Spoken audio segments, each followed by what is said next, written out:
Olá, irmãos, graça e paz da parte de Deus, nosso Pai, e do nosso Senhor e Salvador Jesus Cristo.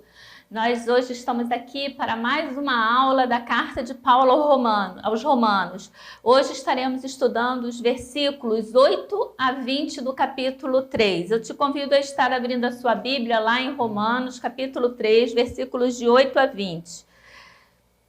O texto diz o seguinte: E por que não dizemos, como alguns caluniosamente afirmam que o fazemos? Pratiquemos males para que venham bens. A condenação destes é justa. Que se conclui? Temos nós qualquer vantagem? Não, de forma nenhuma, pois já temos demonstrado que todos, tanto judeus como gregos, estão debaixo do pecado. Como está escrito, não há justo, nenhum sequer. Não há quem entenda, não há quem busque a Deus, todos se extraviaram, a uma se fizeram inúteis, não há quem faça o bem, não há nenhum sequer. A garganta deles é sepulcro aberto, com a língua urdem engano, veneno de víbora está nos seus lábios. A boca eles a têm cheia de maldição e amargura, são os seus pés velozes para derramar sangue. Nos seus caminhos, a destruição e miséria. Desconheceram o caminho da paz. Não há temor de Deus diante dos seus olhos. Ora, sabemos que tudo o que a lei diz, aos que vivem na lei o diz, para que se cale toda a boca e todo mundo seja culpável perante Deus, visto que ninguém será justificado diante dele por suas obras da lei, em razão de que pela lei vem o pleno conhecimento do pecado. Que Deus abençoe sua palavra lida. Vamos estar orando nesse momento, pedindo a Deus que esteja nos conduzindo no estudo que estaremos iniciando. Amado Deus, eterno Pai, glorificado seja o teu nome, Senhor. Ó Deus, nesse momento em que estamos nos dedicando para estudar a Tua Palavra, pedimos, ó Deus, que o Senhor venha nos dar pleno entendimento, Senhor, pleno conhecimento da Tua Palavra. Abra as nossas mentes e os nossos corações para que possamos entender a Tua vontade, ó Deus, e colocá-la em prática. Nos ajude, Senhor, a entender aquilo, o propósito pelo qual essa carta foi escrita, o propósito pelo qual esses versículos aqui foram separados e o porquê neste momento estamos estudando. Que a qualquer tempo, ó Pai, em que esse vídeo seja assistido, pessoas possam ser abençoadas, recebendo a Tua revelação e possam ter suas vidas modificadas, ó Deus, para a honra e glória do Teu santo nome. Eu te peço que o Senhor esteja me usando mais uma vez nessa ministração, em nome de Jesus. Amém. Irmãos, com esse texto de hoje, nós estaremos encerrando a primeira parte do livro de Romanos. Romanos, ele pode ser dividido em várias partes, em 6 partes, para ser bem precisa. A primeira parte, Paulo, ele vem trabalhando desde o início ali do capítulo 1, para que nós possamos entender que todos somos perdidos. Todos somos pecadores perdidos que merecem a morte. É isso que Paulo está fazendo nesses 2 capítulos e meio, não é? Porque até a metade do capítulo 3, Paulo está trabalhando, batalhando para que nós possamos entender isso. Primeiro, Paulo vai falar lá do gentio. Paulo vai dizer que Deus entregou os gentios aos seus próprios desejos, às suas próprias concupiscências.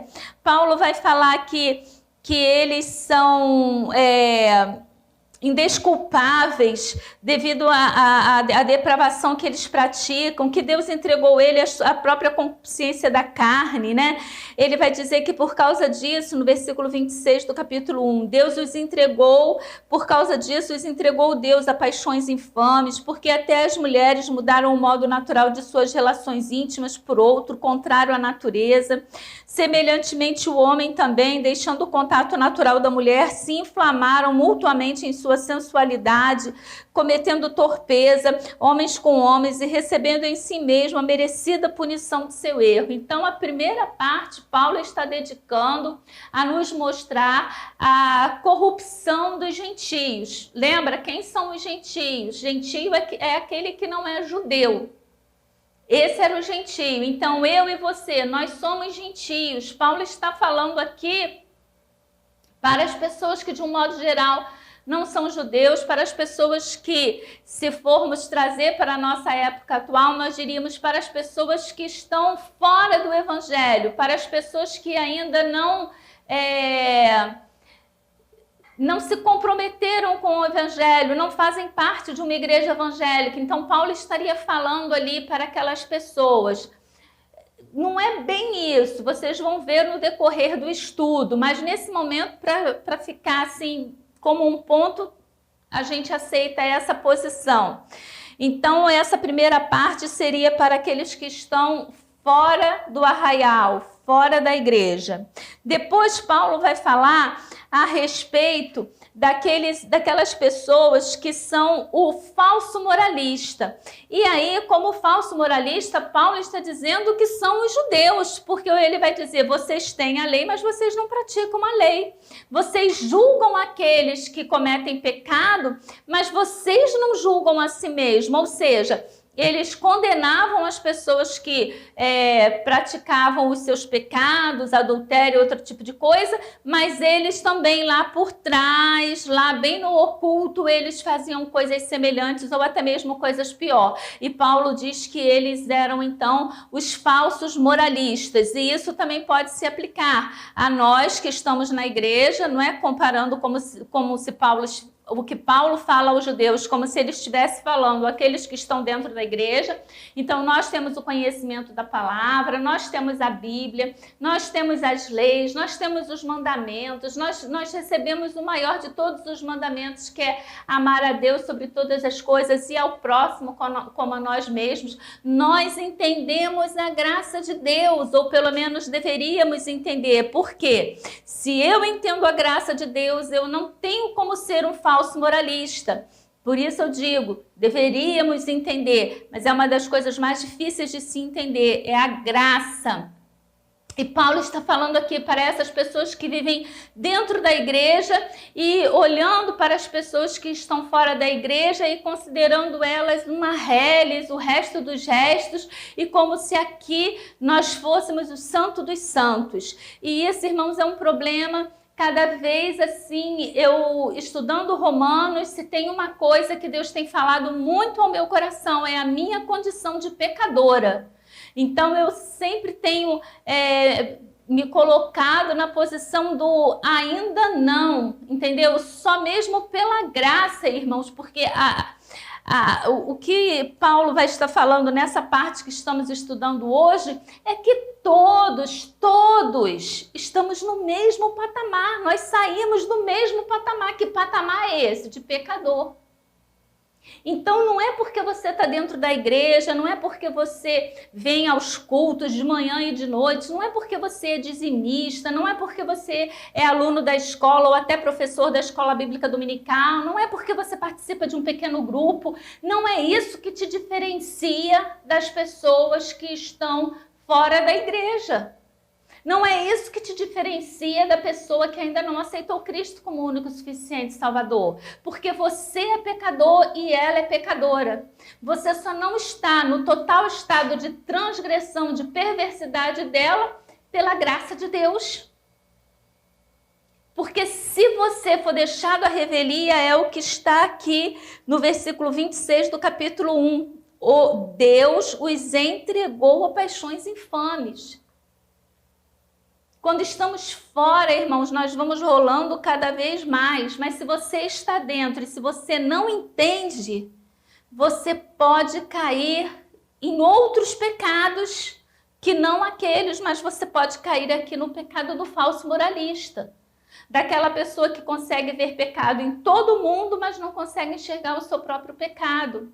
E aí, quando nós falamos de pecado, irmãos, às vezes eu consigo olhar e eu vejo ali aquela pessoa, aquela minha vizinha ali, ela é um 71, ela dá golpe nas pessoas, mas eu não consigo ver a minha língua que está falando mal da minha vizinha, que ao invés de orar, de pedir, de pregar para aquela pessoa, tudo o que eu faço é falar mal dela, é matracar ela, é fazer fofoca dela com as outras pessoas. E por aí a gente vai. Isso é o falso moralista. Mas nós encerramos aqui agora esse capítulo 3, então essa parte aqui do capítulo 3, com Paulo dizendo que todos os homens na condição de pecadores, todos nós estamos na condição de pecadores, todos nós. E aí Paulo vai começar no versículo 9, Paulo vai falar o seguinte, que se conclui: temos nós qualquer vantagem? Nós temos vantagem, irmãos, sobre as pessoas que estão fora da igreja? Qual é a vantagem do crente sobre o não crente? E Paulo responde: nenhuma. Você não tem vantagem nenhuma sobre as pessoas que estão no mundo, as pessoas que estão lá fora. Porque todos nós seremos julgados no mesmo tribunal. É o que ele continua aqui. Não, de forma nenhuma, pois já temos demonstrado, é a recapitulação que eu vim fazendo com vocês, onde Paulo vai demonstrando ali desde o capítulo 1 a nossa condição de pecador. E ele vai dizer, pois já temos demonstrado que todos, tanto judeus como gregos, estão debaixo do pecado. Então não há vantagem, irmãos, a humanidade ela é pecadora. A nossa essência ela é uma essência pecadora. Então, nesse sentido, todos nós vamos ser julgados. No dia do juízo vai se abrir os livros e tudo aquilo que nós fizemos na nossa vida vai estar registrado ali. Agora, se você lembra da aula passada, lá no início do capítulo 3, o versículo 2, na verdade o versículo 1, Paulo inicia o capítulo 3 fazendo a pergunta: qual é, pois, a vantagem do judeu? Então, nós poderíamos dizer, qual é, pois, a vantagem do crente? Aí Paulo responde, muita, sobre todos os aspectos. Então, você pode me perguntar, mas irmã, então, afinal de contas, tem vantagem ou não tem vantagem? São coisas, irmãos, diferentes. Nós temos vantagem sobre as pessoas que estão no mundo, sim. A nossa vantagem sobre as pessoas que estão no mundo, as pessoas que ainda não aceitaram a Cristo como seu Salvador, é que nós temos o conhecimento da palavra. Nós temos conhecimento que seremos julgados. Nós temos conhecimento de que Cristo morreu na cruz para nos salvar. Nós temos conhecimento de que a lei veio para provar o quão pecadores nós éramos, mas temos também o conhecimento de que Deus separou uma família, Deus separou um homem, e por meio da família desse homem, ele enviou o seu próprio filho, e que Deus veio ao mundo na forma de homem, não é? Cristo aqui, Deus homem vivendo entre nós, e que por ser Deus homem vivendo entre nós, ele morreu numa cruz do Calvário, ele derramou o seu sangue, porque como pecadora, só através do sangue eu poderia ser lavada. É por isso que a lei, na prática da lei, havia ali o sacrifício de animais, porque havia a necessidade de se sacrificar aqueles animais. Os irmãos já pararam para pensar no que era esse ritual de matar os animais, o sacrifício dos animais? O irmão já parou para pensar realmente no que foi o sacrifício de Cristo na cruz do Calvário? Então, tem vantagem? Tem. Por quê? Porque você já é detentor dessa verdade que liberta. Você é conhecedor da única esperança que existe para a humanidade, que é Cristo. Então, existe vantagem? Existe vantagem. Agora, você não tem vantagem no aspecto de ser pecador. O fato de você conhecer a verdade de que Cristo liberta, de que Cristo morreu na cruz, tem que fazer com que nós, irmãos, tenhamos misericórdia das pessoas que ainda não conhecem essa verdade. E isso deveria fazer com que nós estivéssemos mais ainda, irmãos, envolvidos na obra da evangelização. Que nós estivéssemos cada dia mais preocupados em ganhar almas para Cristo. Porque essas pessoas que não conhecem essa verdade, irmãos, aqui no capítulo 1, versículo... Tem um versículo aqui que Paulo vai dizer, eles são indesculpáveis, não vai ter desculpa quando eles chegarem lá diante de Deus e eles falarem assim, capítulo 1, versículo 20... quando eles chegarem lá diante de Deus, eles falarem, não, mas ninguém me falou de Cristo, ninguém me falou que eu deveria aceitar a Cristo como meu único e suficiente Salvador, e aí Deus vai dizer, não, mas eu me revelei a você por meio da natureza. Lembra? Os céus declaram a glória de Deus e o firmamento, o seu poder. Então você viu a natureza, você viu que tinha que existir um ser superior a tudo isso para que houvesse a existência. Você tem esse conhecimento nato dentro de você, ninguém nasce ateu. E aí ele vai dizer, não, mas não me falaram de Cristo. Ele vai dizer, sim, mas você tinha sua consciência moral. Você tinha dentro de você algo que dizia o que era certo e o que era errado, e você optou por praticar aquilo que era errado. Você tem a história, você tem o meu poder movendo a história, fazendo as coisas acontecer.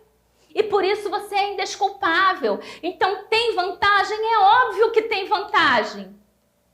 Você tem o conhecimento, você tem a Bíblia, você pode abrir a Bíblia, você pode ler a vontade de Deus, você pode ler a respeito da obra salvadora de Deus. Então está aqui a sua vantagem. Agora você tem vantagem de dizer que você não é pecador, você vai chegar lá e aí vai ter uma fila especial para aqueles que pecavam menos? Não, irmãos, pecado é pecado, para Deus não existe distinção de pecado. Isso é uma outra coisa que a gente tem que pregar para a gente todo dia, porque o evangelho ele não tem que ser pregado só para as pessoas que estão no mundo, não, para as pessoas que ainda não aceitaram a Cristo. O evangelho ele tem que ser pregado para mim todo dia eu tenho que pregar o evangelho para mim, todo dia eu tenho que dizer, olha, eu não estou naquela condição ali, miserável, ébrio, embaixo de uma ponte, pela misericórdia de Deus, é só eu dar espaço para o pecado na minha vida, que eu posso ir parar naquela mesma situação.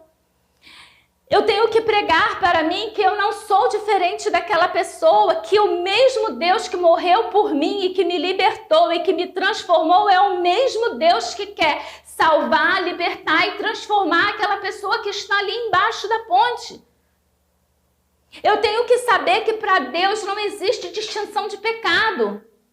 Nós, enquanto crentes, temos mania de fazer distinção de pecado. Parece que para o crente pecado são as coisas relacionadas a sexo. Sexo não é pecado, sexo é bênção, desde que praticada dentro da forma como Deus nos estabeleceu. Mas é pecado também, irmão, você ser sonegador de imposto. É pecado você roubar a net do seu vizinho. É pecado você roubar a internet. Se você não paga, você não tem direito. É pecado, irmãos. É pecado você fazer gato para poder ficar com ar-condicionado durante o verão.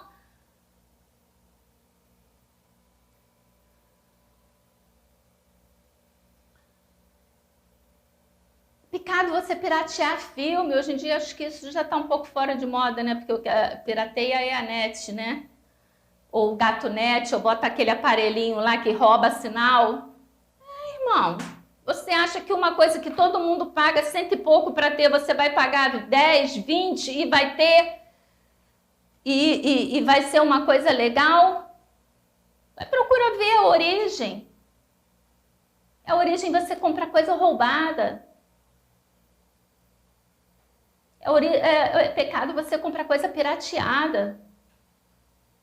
Mas a gente só consegue enxergar como pecado aquela pessoa que caiu lá num adultério, ou que engravidou antes do casamento, ou que pratica sexo com pessoas do mesmo sexo.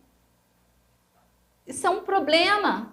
Nós precisamos entender que para Deus não existe distinção de pecado. Não existe, irmão. Nós vamos ser julgados diante de Deus. Quando formos colocados ali diante de Deus, os livros vão se abrir e a nossa vida vai passar ali diante dos nossos olhos, todos os nossos feitos. E aí vai aparecer lá nós, crentes, como falsos moralistas, porque julgávamos essas pessoas e não conseguíamos enxergar os nossos próprios erros que estavam ali debaixo do nosso nariz. Eu preciso entender que eu sou pecadora, porque se eu não entendo que eu sou pecadora, eu não consigo pedir perdão dos meus pecados a Deus.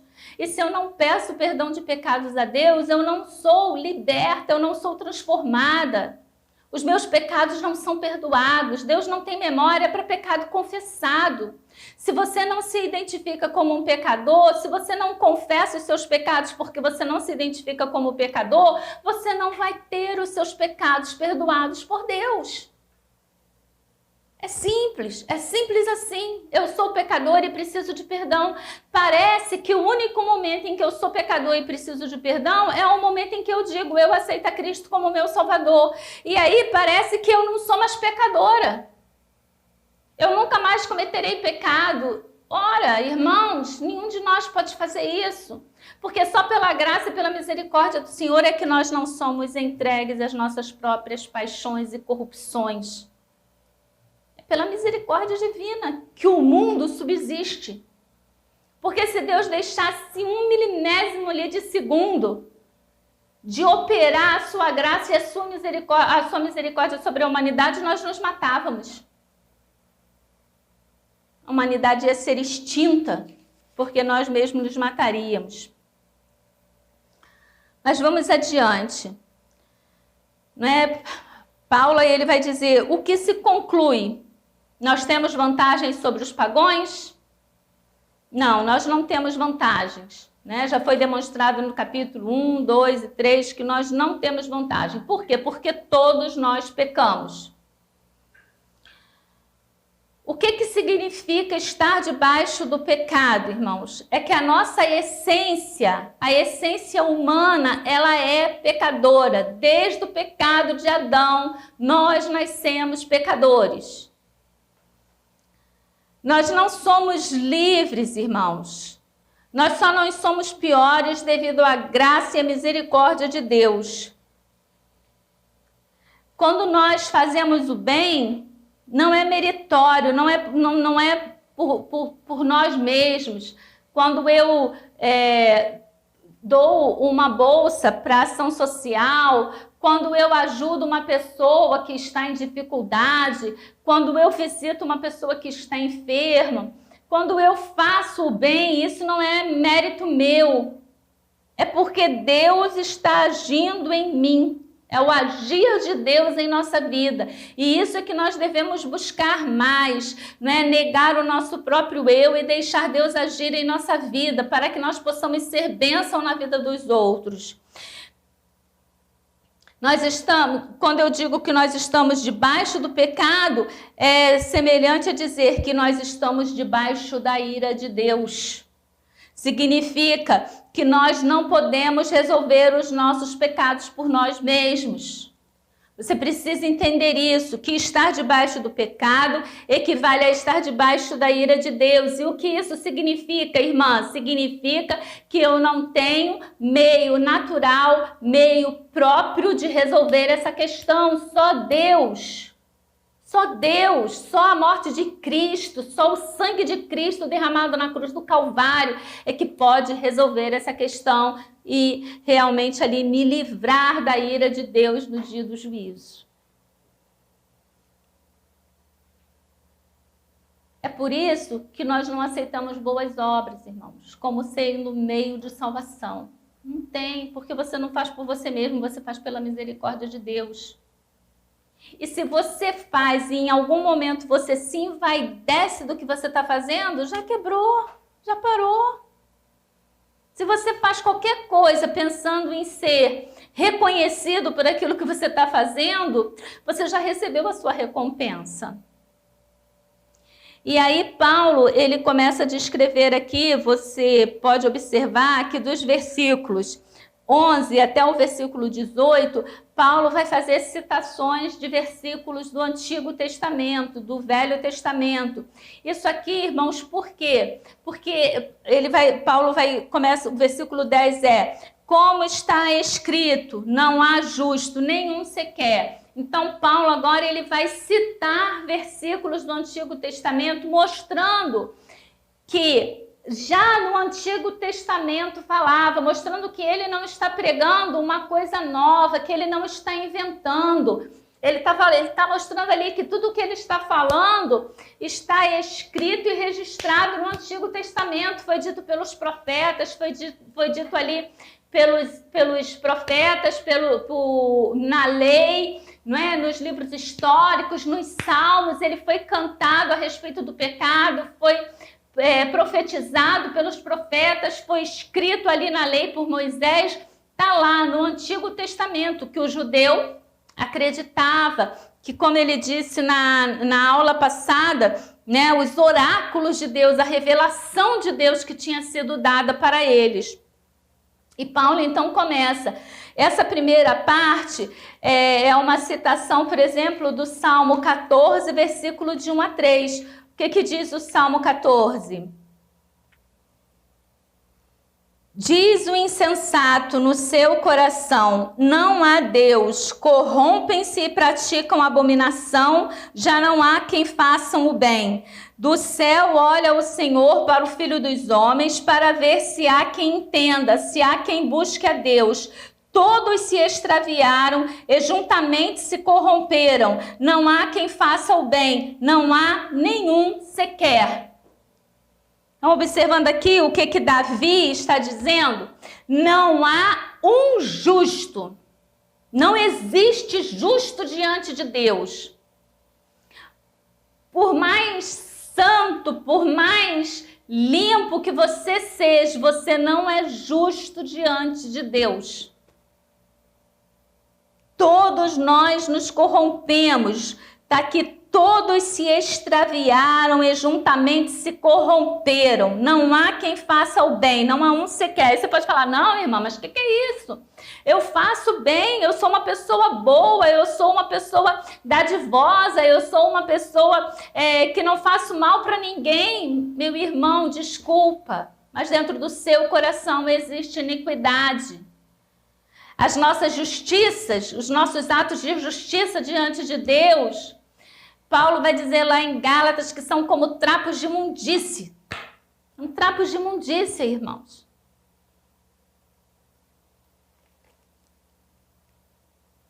Paulo aqui então ele vai dizer: não há quem entenda, não há quem busque a Deus. Irmãos, esse não há quem entenda aqui é uma coisa que nós precisamos abrir a mente. Porque veja que quando Jesus veio à terra, irmãos, os escribas que viviam escrevendo ali a lei, os profetas transcrevendo aquilo que havia sido dito pelos profetas e escrito na lei de Moisés, transcrevendo os salmos, eles viviam disso. Os escribas, eles escreviam, transcreviam aquilo que já havia sido escrito. E eles não reconheceram Jesus Cristo como o Messias enviado de Deus. Os sacerdotes que estavam no templo, que faziam a prática dos sacrifícios, que ofereciam sacrifícios a Deus, não entenderam que Jesus era o Cristo, o Messias de Deus enviado. Os fariseus, que eram os grandes guardiões da lei, que viviam para guardar a lei, que eram ali os maiores perseguidores de Jesus. Por que eles eram os maiores perseguidores de Jesus se eles eram os guardiões da lei? Porque eles não entenderam que Jesus Cristo era o Messias, o Filho de Deus. Observe que os magos saíram lá do Oriente porque eles viram a estrela e entenderam que aquele era o sinal profetizado por Isaías. Eles até erraram, porque quando chegaram em Belém foram para o palácio, mas eles conseguiram entender que aquela era a plenitude dos tempos e que o Messias, o Deus, não é prometido, estava chegando. Mas os judeus não reconheceram, os escribas não reconheceram, os sacerdotes não reconheceram, os fariseus não reconheceram. Quem seguia Jesus? Os pecadores, os cobradores de impostos, os leprosos, os doentes, as prostitutas, as pessoas que eram desprezadas pela sociedade. eles tiveram entendimento da palavra. Mas aqueles que estavam dentro da igreja, dentro do templo, e que serviam lá ao Deus de Israel, o Deus de Abraão, Isaque e Jacó, e que se orgulhavam de dizer que eram filhos de Abraão, e que se orgulhavam de ser judeus, e que se orgulhavam de ter recebido os oráculos divinos, eles não conseguiram entender. E aqui Paulo está repetindo, não há quem entenda, não há quem busque a Deus. Então não pense que você é um entendedor pleno da palavra de Deus. Nós não somos. É por isso que toda vez que eu vou começar a aula, o que eu peço? Senhor, nos dá o pleno entendimento da tua vontade. Porque senão, irmãos, vai ser como aquelas parábolas contadas por Jesus, que as pessoas não entendiam. E o que Jesus fala? Só entende quem quer entender. Quem quer entender, se você quer continuar sendo um religioso, você está tapando os seus olhos e os seus ouvidos aquilo que Deus está falando, e você não vai entender nada, vai continuar cego. Cego guiando cego. Estou falando você, mas eu estou incluída aí nisso. Todos nós, é o que está aqui, está escrito. E Paulo continua, todos se extraviaram e a uma se fizeram inúteis, não há quem faça o bem, não há um sequer. Ou seja, não adianta, irmãos, que nós não fazemos o bem por nós mesmos, né? Ele bota aqui, quando nós vamos até Deus, irmãos, nós vamos geralmente porque temos interesse. Isso até ainda dentro do versículo 11, né? Não há quem busque a Deus. Porque na maioria das vezes, quando nós buscamos a Deus porque temos interesse. Quando tudo está bem na sua vida, nós, na maioria das vezes, não buscamos a Deus. Se eu estou com um problema de saúde, se eu estou com um problema financeiro, se eu estou com uma dificuldade familiar, se eu estou com dificuldade com o meu marido, se eu estou com dificuldade com os meus filhos, aí eu venho para o culto de oração, eu venho para o culto das Déboras, orar pelos meus filhos, eu vou para os guerreiros de oração, aí eu venho para a escola dominical, aí eu estou no culto às 10h30 da manhã, depois às 18h30 eu estou novamente no culto, eu vou tratar de pegar a minha Bíblia lá dentro do armário para fazer a minha leitura devocional, eu vou orar, eu vou buscar a Deus. Por quê? Porque eu tenho uma necessidade. Buscamos a Deus quando temos necessidade. Não buscamos a Deus quando as coisas estão bem. Precisamos nos corrigir com relação a isso. E aí Paulo vai dizer, a uma se fizeram inúteis, ou seja, todos são inúteis, não há quem faça o bem. O que o pecado faz, não em nós, irmãos, é isso. É que mesmo quando eu faço bem, geralmente é porque eu estou fazendo, porque eu tenho interesse por trás daquilo que eu estou fazendo. Eu quero que as pessoas me admirem. Eu quero que as pessoas olhem e vejam como eu sou consagrada. Então eu estou aqui dia e noite, noite e dia. Mas eu me orgulho que as pessoas vejam como eu sou consagrada. Então eu estudo a Bíblia, eu sou conhecedor da Bíblia. Por quê? Porque eu me orgulho quando as pessoas dizem como que você conhece a Bíblia. E aí eu já perdi todo o benefício que eu poderia receber disso aqui. Já recebi aqui na terra mesmo, que é o reconhecimento das pessoas, mas diante de Deus eu já zerei.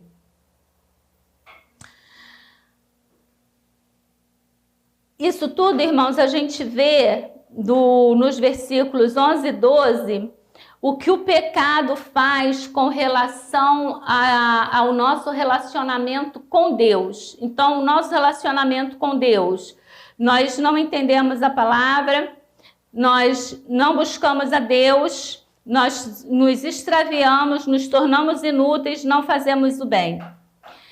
A partir do versículo 13, Paulo vai falar, no versículo 13 e 14, do que o pecado faz nos relacionamentos pessoais.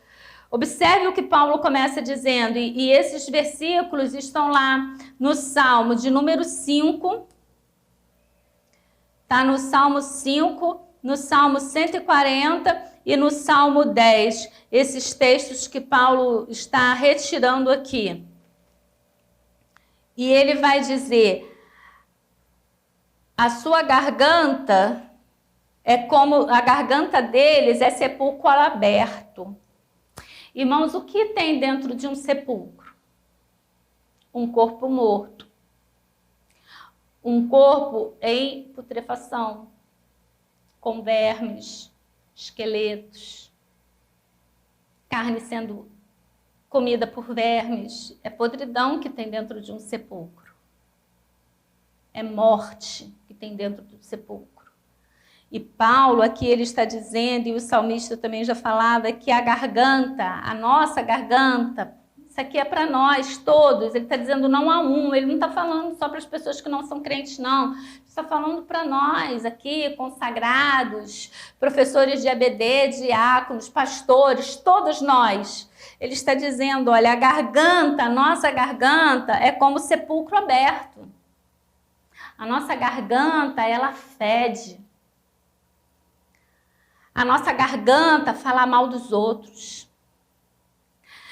A nossa garganta, ela, irmãos, a fala, a dificuldade na comunicação, ela é responsável por guerras, ela é responsável por mortes. E Paulo está dizendo aqui que a nossa garganta é sepulcro aberto, com a língua urda e engano, veneno de víbora está nos seus lábios. Os nossos lábios possuem veneno de víbora, veneno que mata. A boca, eles a têm cheia de maldição e amargura. É uma boca que ao invés de profetizar bênção, ao invés de profetizar coisas boas, profetiza amargura. Irmãos, olha a profundidade do que está escrito aqui. Isso torna a dizer, e se você não lembrar de nada do que eu estou dizendo, lembre-se que Paulo está falando isso aqui para todos nós estamos aqui dentro dessa situação. São os seus pés velozes para derramar sangue, ou seja, corre para ver a mesma coisa pegar fogo, o circo pegar fogo.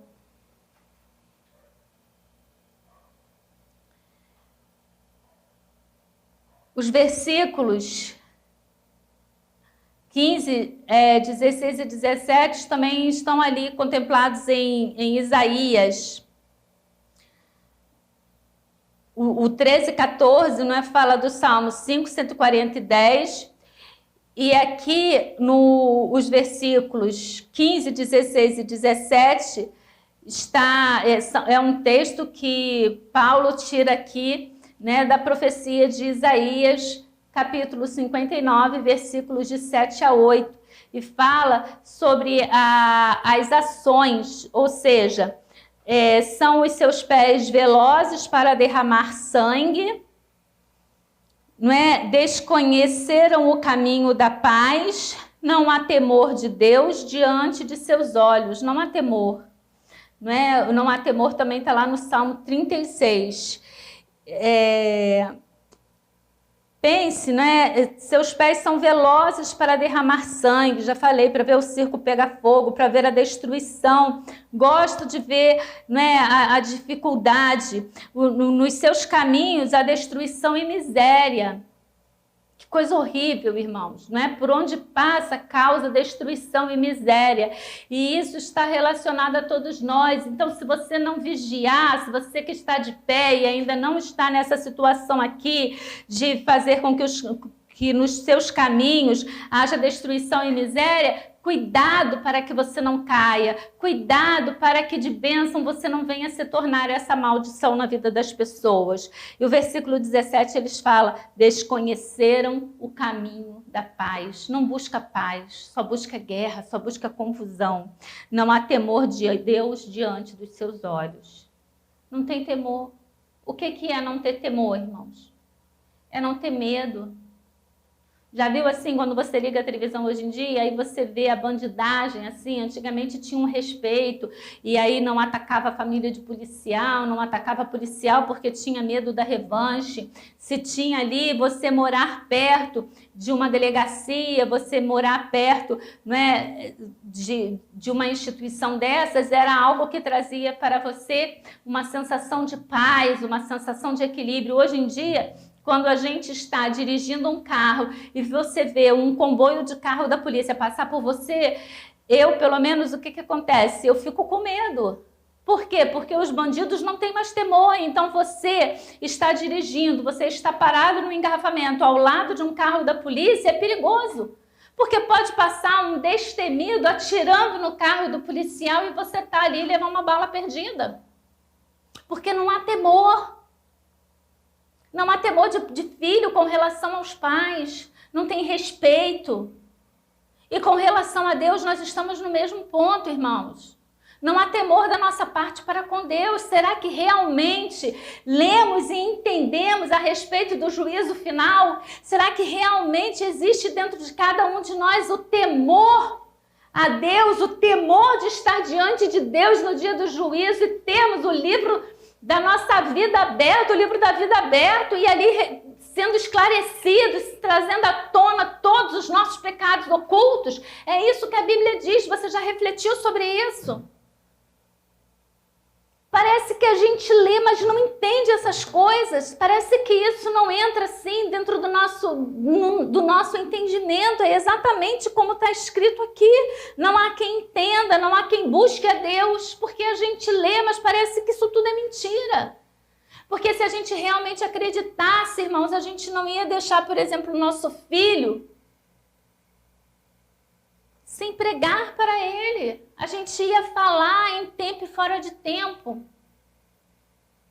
As pessoas, eu lavei as mãos, eu não quero mais saber, eu entreguei para Deus. Entregou para Deus nada, irmão, entregou para o diabo, porque entregar para Deus é você buscar Deus diariamente intercedendo pelo seu filho. Isso é entregar para Deus. Quando você simplesmente larga de mão e lava a mão e diz que você não tem mais responsabilidade para aquilo, você entregou ele e foi para o diabo, não é para Deus. Entregar para Deus é buscar a Deus intercedendo por ele, pela alma dele. Ter preocupação por ele.